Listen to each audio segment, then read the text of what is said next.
Hello, magandang umaga, tanghali, hapon, or gabi po sa inyong lahat. Ayan. Welcome to Bonong Magus, dating Angel Pancha PH Tarot. Mga madam and sir, kamusta po kayo? I hope na nasa mabuti po kayong kalagayan. So, alamin natin kung ano ang maging kapalaran ng ating 12 zodiac signs today, September 27, at sa mga susunod na araw. Okay? September 27, 2023.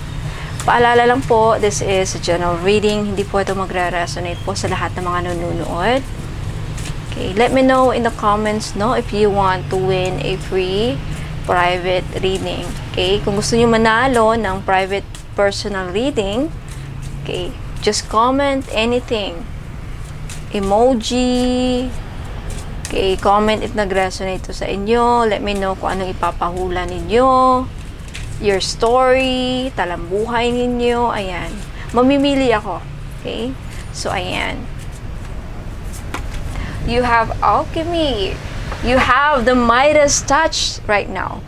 And every project you begin turns to gold. So, kung ano man yung mga project na sinimulan ninyo today,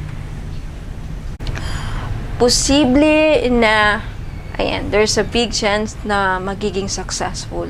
Okay? You have the Midas touch. Everything na ibig sabihin, lahat ng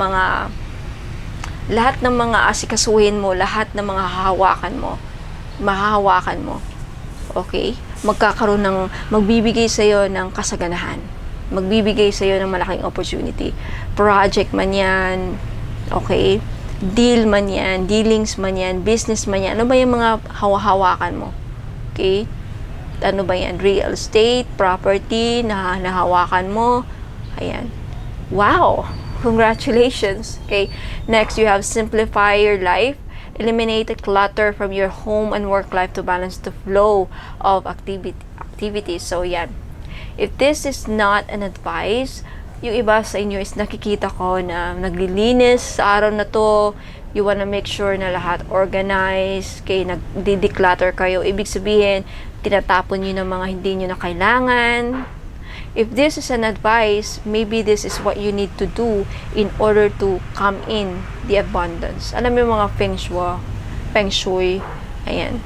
Linisin ang mga kalat, make sure na hindi magulo ang working space area, malinis sa loob ng bahay, hindi makalat, para,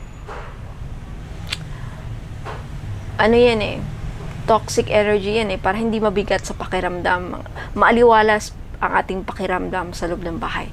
Pag yan, nangyari yan, makakaisip tayo ng maganda. Ang utak din natin, ma-relax din. Okay? Next, you have faith.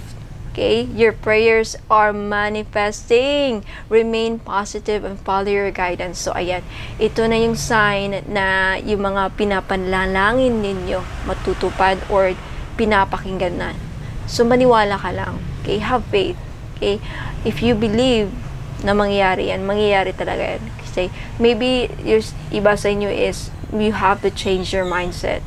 Okay? Change your mindset para yun nga, mag-iba din takbo ng buhay natin, hindi puro negative. So, but sabi dito, your prayers are manifesting. Ano ba yung mga pinapanalangin ninyo? Unti-unti na yung matutupad. This is a sign, okay? Ito yung card nagsasabi na unti-unti nang natutupad yung mga pinapalangin mo. Hindi naman instant, but definitely, lahat ng mga pinagdadasal ninyo, pinapanalangin ninyo, sa Panginoon, pinapakinggan. So, remain positive and follow your guidance. Okay? Next, you have positive energy. Surround yourself with positive people and situation and avoid negativity. So, today, iwasang makipag-chismis, iwasan yung mga taong toxic at negative sa buhay kasi yan, ma-absorb mo din yung mga energy at maging kagaya ka. So, kagaya ko, I'm an empath. Very sensitive ang aking vibrations. Nakaka-pick up ako ng mga energies na lahat ng pick up ko, maganda, pangit, mabuti, lahat. And then, na-absorb ko, and once na-absorb ko, yun na, mamamanifest ko din. Ma-project ko din. So that's why hindi ako pwedeng lumabas kasi very sensitive talaga ako. Para akong, ewan ko. I'm trying to learn how to block. Okay, so ngayon nagtitake ako ng training on how to protect myself from those energies para hindi ko ma-pick up. But anyway, definitely you are gonna be surrounded with positive energy today. So take this opportunity to start manifesting. You have weight. Don't rush into action right now. Bide your time for better results. So, yung iba sa inyo, if meron kayong pinag-iisipan na desisyon, maybe this is a sign, ito yung gabay na sinasabi sa inyo na mag-antay lang. Wait muna. Wag munang magpadalos-dalos sa mga desisyon ninyo. Okay? Next, you have rest. Ayan na. Okay, so mga madam, pasensya na off yung camera natin kasi nag-overheat. But anyways, let's continue. You have the self-employment card. With this card, I can see na yung iba sa inyo is makakahanap na ng trabaho this week or today, starting today. Makakatanggap kayo ng sulat na natanggap kayo sa trabaho or makakahanap kayo ng trabaho. Ayan, mai-employed na yung iba sa inyo. If hindi naman yan sa career, sa business, I feel like, ayan, your business is surrounded by magical opportunities. So, lalago yung mga business ninyo sa may mga business dyan. Next, you have break free. Okay? Yung iba sa inyo, nakikita ko parang gusto nyo maging malaya, no? Malaya sa relasyon, malaya sa kung ano man kayo, kung nasaan man kayo ngayon, parang gusto nyong makaalis sa lugar na yan, parang gusto nyong makawala, parang gusto nyong maging malaya, gusto nyong gawin kung ano man gusto nyong gawin, parang ganon. Parang may gusto kayong gawin, may gusto kayong simulan, okay? So maybe this is also a sign, a go signal from the universe that you have nothing to fear, you don't have to worry, just go for it, go what your heart wants, okay? Say, try different ventures and experiences a way to grow and learn. So, ayan. Yung iba sa inyo, if this is about business or career, I feel like you're trying something new. Gusto nyo makahanap ng bagong trabaho, makahanap ng bagong pagkakitaan. And this is a good sign from the universe. Now, at the bottom of this deck, you have the healing heart.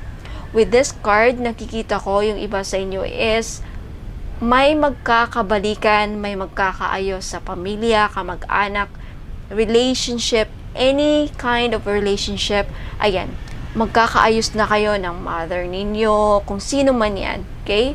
There is healing within relationship, and with regards to your heart, I feel like ma-overcome na niyo yung mga emotional trauma ninyo. Whatever emotional pain that you had before or recently, gagaling na. Okay? Not just heart, but overall health. Overall health. Ayan. Yung pangangatawan natin, yung physical health natin, emotional, lahat ng aspect. Okay? Emotional, spiritual, physical, ayan. Mental, okay? You are heading towards recovery. So, ayan. Diyan nagtatapos ang inyong kapalaran, mga madam and sir, for today sa susunod na araw. Now, gusto ko lang i-flex yung mga items ko. Okay, sa mga interesado, if you want to buy, we have career success spell jar. This is 550. If you want maging successful sa career ninyo, then this is what you need. Okay, 550 pesos each. Take a screenshot and then message me sa Buno Magos. Okay, you have relationship repair jar. If gusto nyo magkaayos na kayo ng loved ones mo, gusto mong bumalik yung person mo, then this is what you need. Okay? If gusto niyo na maging successful ang business ninyo, ayan, business success spell jar. This is 550 pesos each. So, naghanap ng hustisya, justice spell jar, take a screenshot and then message me sa Bono Magos. Okay? Love and attraction spell jar. Sa mga naghahanap ng jowa or a fam, ayan, this is what you need. Okay. Available pa rin ang ating bestseller, all-in-one, powerful red bracelet. Ang dami mga feedback nito. Okay, this is 700 pesos. Okay?